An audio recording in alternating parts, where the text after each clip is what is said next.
አረ አጨብጨብ ስሙት። ይሄንን እመነኝ፣ በአንድም ሰው በኩል መቅረብ አይቻልም ወደ እግዚአብሔር አብ።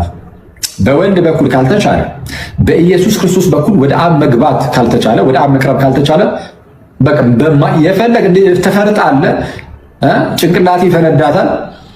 ወደ አብ ማንም አያቀርብም። በወልድ ካልቀረብክ በእመቤታችን አትቀርብም። እንዲህ ይላል ኢየሱስ ሲናገር ዮሐንስ ወንጌል ምዕራፍ 14 ቁጥር 6 ላይ ኢየሱስም አለው እኔ መንገድና እውነት ሕይወትም ነኝ። እኔ መንገድና እውነት ሕይወትም ነኝ። በእኔ በቀር ወደ አብ የሚመጣ የለም። በማን በቀር? በእኔ በቀር አለ ጌታ ኢየሱስ። በኢየሱስ በኩል ካልሆነ በስተቀር ወደ አብ መድረስ አይቻልም። ወደ ኢየሱስ የሚደርስ ሰው ወደ አብ ይደርሳል። ስለዚህ በማን ከተባለ በኢየሱስ። ለምን? እግዚአብሔር ልጁ ኢየሱስን ላከው። ልጁ ኢየሱስ በስጋ ተገልጦ መጣ። ስለዚህ ከአብ ያለውን ወስዶ ለእኛ ይነግረናል፣ አብን ይገልጥልናል። መቼም ቢሆን እግዚአብሔርን ያየው አንድስ እንኳ የለም፣ በአባቱ እቅፍ ያለ አንድ ልጁ እርሱ ግን ተረከው ተብሎ እንደተነገረ በእቅፉ ያለው ያ ልጁ ብቸኛ ልጁ አብን ሲተርከው ከወልድ በሰማነው መልኩ እና በወልድ ስራም ደግሞ በክርስቶስ ስራ በኢየሱስ ክርስቶስ ስራ ሁላችን ወደ አብ መግባት አለን ስለሚል ጳውሎስም በእርሱ ስራ ወደ አብ እንቀርባለን። ከአብ ጋር የታረቅነው ከእግዚአብሔር ጋር የታረቅነው በልጁ ሞት ስለሆነ ሮሜ ምዕራፍ 5 ላይ እንደሚናገረው በክርስቶስ በትምህርቱም በድህነት ስራውም ጭምር ወደ እግዚአብሔር አብ መቅረብን አገኘን። ወደ እግዚአብሔር መቅረብን ያገኘ ነው በክርስቶስ። ሰው ሁሉ ሞኝ ነው። ይሄን ሰሞን በምለቀው አስተምሮ ላይ ያለው ጭቅጭቅ ግማሹ ሜንሽን ያደርግልኛል፣ ግማሹ ደግሞ ኢንቦክስ ያደርግልኛል። ደውልኝ ይላል፣ ግማሹ ይሳደባል። ነተረኩ ገና ነው፣ አልተጨረሰም፣ አልጨረስኩትም። ይህ አሁን ጅማሬ ነው ለኔ። አሁን ገና እነዚህ ዳርዳር ያሉትን ነገሮች ነው እንጂ ያሳየኋችሁ የለቀኩላችሁ። ገና በግሃድ የምለቀው ነገር አለ። አሁን የባሰ ብዬ የባሰ ኃይለኛ የሚባለውን ነገር እለቀዋለሁኝ፣ ገና እለቀዋለሁ። ምክንያቱም ሰው ብዙ ይንጫጫል። ለምን ወጣ ይሄ ሚስጥር ላይበልም አይደረግም፣ እንደዚህ አይደረግም፣ የኛ እዚህ ጋር የለ ምናምን እስከ መቅደስ ውስጥ የምናደርገውን ሁሉ ገና እለቃለሁ። ሲቀጥል በዛ ውስጥ በዛ ትምህርት ሆነን እንዴት አጋንንት እንደምንስብ ራሱ ስቤው ራሱ እዚያው ላይ እየሳብኩኝ እያናገርኩት ገና እለቃለሁ። ገና የኢትዮጵያ ኦርቶዶክስ ተዋሕዶ ቤተክርስቲያን ሁለት አይነት መልክ ያላት ሆና በዚህ ዘመን እየተገለጠች እንዳለች እንረዳለን። አንደኛው መሬት ላይ የምትታየዋ ቤተክርስቲያን ናት። ተቋሙን፣ ስርዓቱን እና ህንፃውን በዚህ ውስጥ የሚከናወኑትን ነገሮች ሁሉ የያዘች በተጨባጭ የምትታየዋ ቤተክርስቲያን ናት፣ በእኛ በሰዎች መረዳት ማለት ነው። ሁለተኛዋ መሬት ላይ የሌለችና በምኞትና በአሳብ ደረጃ ከፍ ያለ ልዕልና የተሰጣት ምናባዊቷ ኦርቶዶክስ ናት።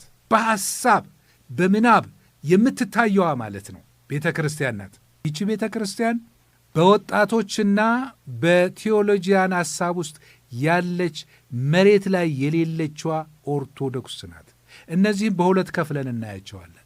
አንደኛዋ ሁላችንም ብዙ ሰዎች ሲናገሩ ሰማለሁ፣ የቲክቶኳ ኦርቶዶክስ ምናባዊቷ ኦርቶዶክስ ናት።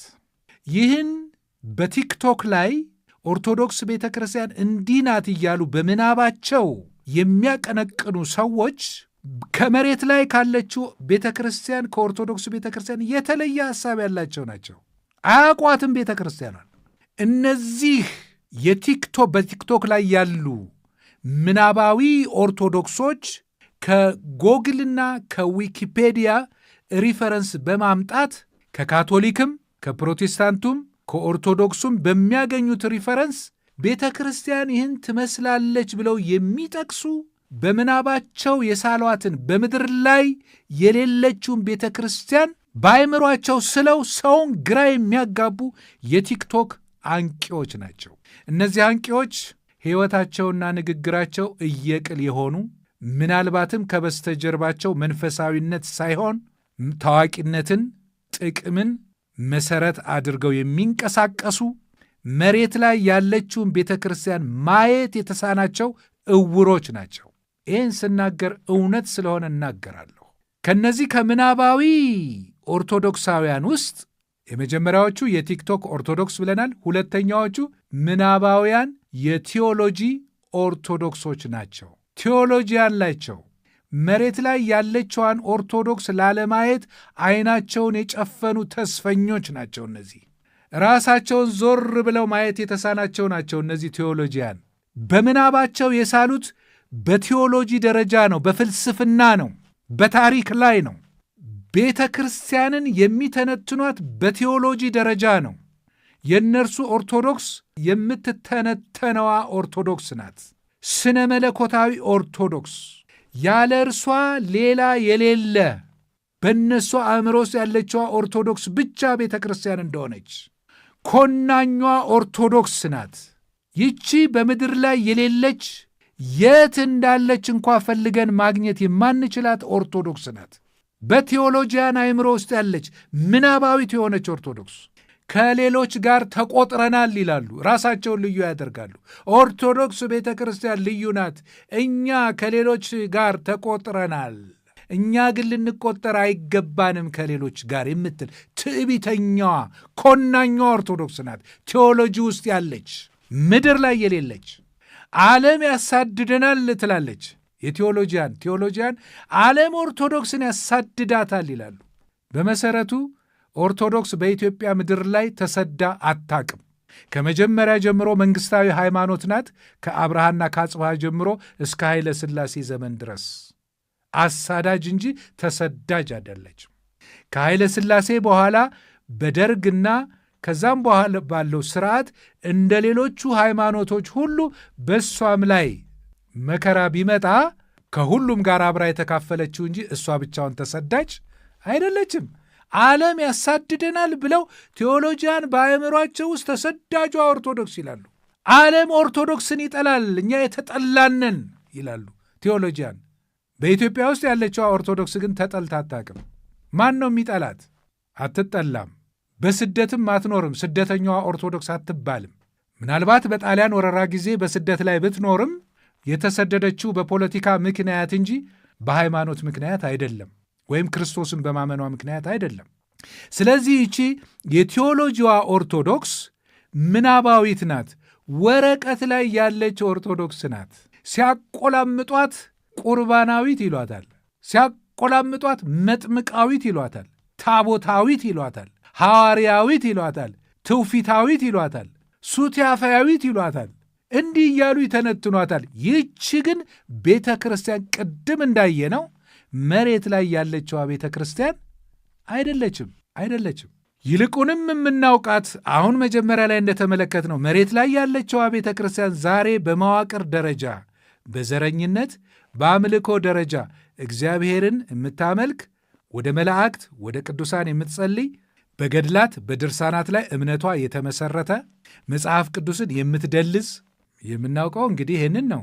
ጉቦኛነቷን እናውቃለን። ምን እንላታለን? አሁን እንደዛ እንዳልነው ቁርባናዊት፣ መጥምቃዊት እያልን ልናቆላምጣ፣ ታቦታዊት እያልን ርትታዊት፣ ሐዋርያዊት፣ ትውፊታዊት ልንላት ነው። ይሄ ቴዎሎጂያን አመለካከት ነው። ወረቀት ላይ ያለ ምናባውያን ናቸው። በተጨባጭ ምድር ላይ ያለውን መመልከት የተሳናቸው እውሮች ናቸው። አንድ ባህሪ ሁለት ባህሪ እያሉ ሰማያዊት ምድራዊት እያሉ የሚተነትኑ ሕዝቡ ያለበትን ደረጃ የማያውቁ ከኢየሱስ ክርስቶስ ይልቅ በፍጡራን የሚደገፉ ምዕመናን ያሉባት ቤተ ክርስቲያን መሆኗን መረዳት የተሳናቸው ናቸው።